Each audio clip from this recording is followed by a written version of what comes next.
Hi. Hello. Thank you for pushing play. I'm glad. I hope you even have the volume up because that will actually make this video more enjoyable for you.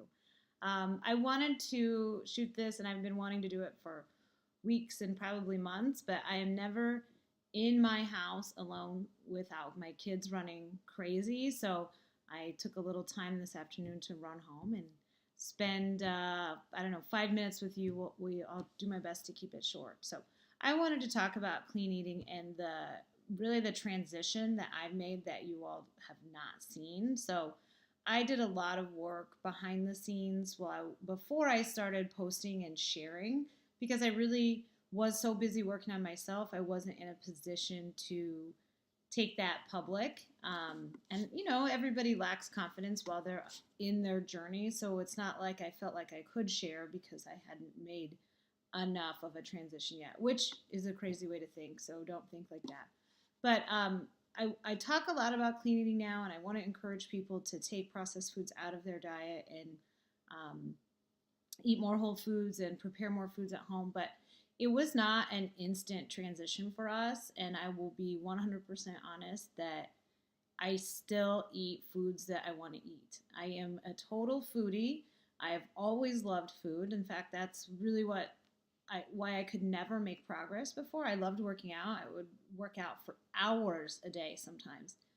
Obviously, not sustainable once I had children, but I never minded sweating, and I had personal trainers and I did boot camps. But then I would go home and I would literally eat ice cream with caramel sauce and vanilla wafers every single night. That was not the best decision I ever made. No, I still love ice cream. I do not deny myself ice cream. It's my all-time favorite food. I just don't keep it in the house. And I'll take my kids out for an ice cream treat, which is really for me, but I let them think that it's for them. So I never want to give the impression that I deny myself certain foods or I'm on a completely restricted diet. I hate the word diet. So I want to make sure I clean up really how I got to this point. And I did know before I started doing Beachbody that my eating habits weren't the best. I just didn't know where to go with that next. I had actually given up ice cream, and that's what helped me get back to pre-baby weight. But from there, and that had taken me 18 months. I thought, where do I go next? How am I going to do this? So you guys probably know the story, but I was on a play date with a friend. She looked amazing. I said, "What are you doing?" She said, "T25." She didn't talk to me at all about clean eating, and that's probably a mistake that I make is I talk to people a lot about it. It was just at that time the Shakeology and the clean eating plan were just a byproduct of what I really wanted, which was T25, which she said she was able to consistently do 5 days a week, and of course she lost 30 pounds. And at that same time, we were on a play date where we had brought some grapefruit shandies to the park in really cute mom cups. So I knew that she was still my totally normal friend, but she just looked great. And I remember asking her twice the same question, "Are you hungry?" And she said, "No, I eat 5 times a day. It's great. I just eat different types of foods. But are you hungry?" And she said, "No, I eat what I want to eat. I just pay more attention to what I eat." I had no idea what that meant, but I went home. I bought T25, and it just so happened that being added to a challenge group came with it, as well as did Shakeology, which little did I know were going to be the true turnaround. So, clean eating. Anyway, it's about taking the crap out of your diet.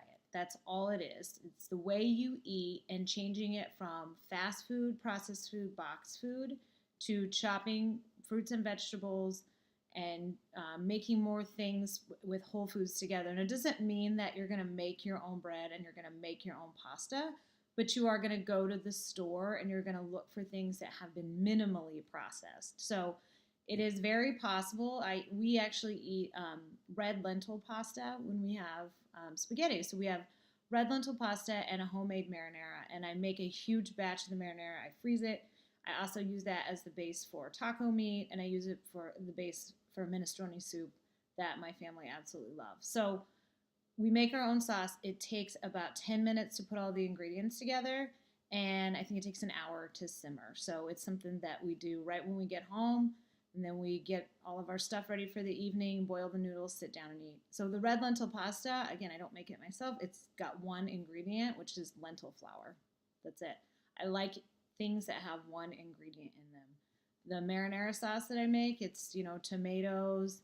It's all the seasonings you would expect to see in there. It's got red wine in it, which I think is the secret ingredient, and a Parmesan cheese rind. So again, not giving up anything that I would expect to have with Italian food, just putting it all together myself so that it's not filled with things that I don't need.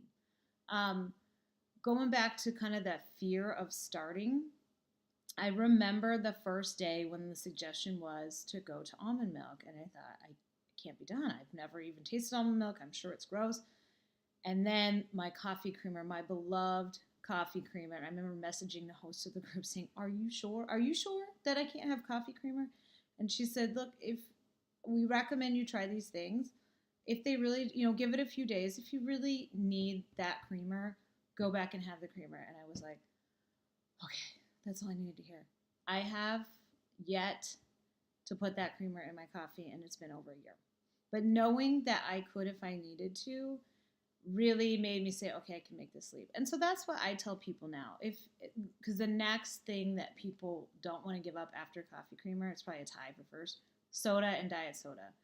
You guys all know how I feel about diet soda. That was something that I've always been not a fan of, even before I started doing more wellness and nutrition activities. But if you feel like you will pass out if you don't have a soda, take a soda and put it in your car or in the shared office fridge, not too close to you so that you have to look at it all day, but you will know that if you need it, you can go get it. Or if there's a gas station a mile from your work, just tell yourself, if I have to go, I will go. But I'm going to do the best that I can not to think about soda all day or to drink something else, water, flavored water, hot tea, unsweetened iced tea, whatever it is that's on your plan.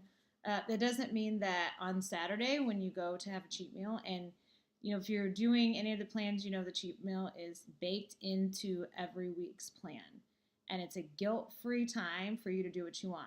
I typically spend mine on pizza and beer. You guys can spend yours on soda and saltine crackers, if that's what your favorite thing is that you've given up. So I don't mess around with trading containers during the week. I actually just have my cheat meal guilt-free and enjoy it. So the reason I want to share this, and I know it's gone on long, is so that you are not afraid that you can't eat clean. Did that make sense? I hope it did. Don't worry about failing on the clean eating piece. Just worry about trying it. So there are substitutions that you can make in your recipes.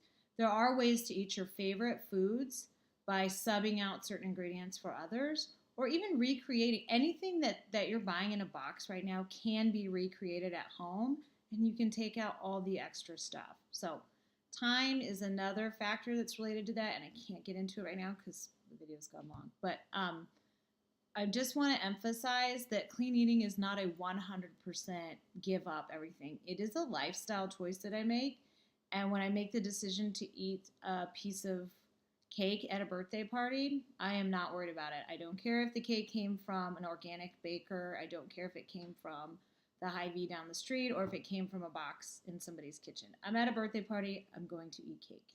So those are the things that you have to tell yourself, is that I will make the right decisions, and then I will make the decisions that allow me to feel like I'm not being deprived. So that is really the food piece of it. I think I would love to get in more maybe in the next video about clean eating means more than just what you eat, but it's how often you eat and how much you eat. So there's a lot in that. I eat 5 times a day. That's a real science for your metabolism. So when you're constantly charging up your metabolism and when you're eating whole foods that your body can quickly process for energy and then digest and not store as fat, it's just a double win. So moral of this story, if clean eating is what's holding you back, then don't think about it, right? Start a meal plan with all your favorite recipes and transition to just the 5 meals a day with foods that you're already eating. If you can sub out one item that first week, do the hardest one or do the easiest one. The hardest one for me was coffee creamer. I cannot remember the other things I've given up, but I remember coffee creamer was the one that scared me the most.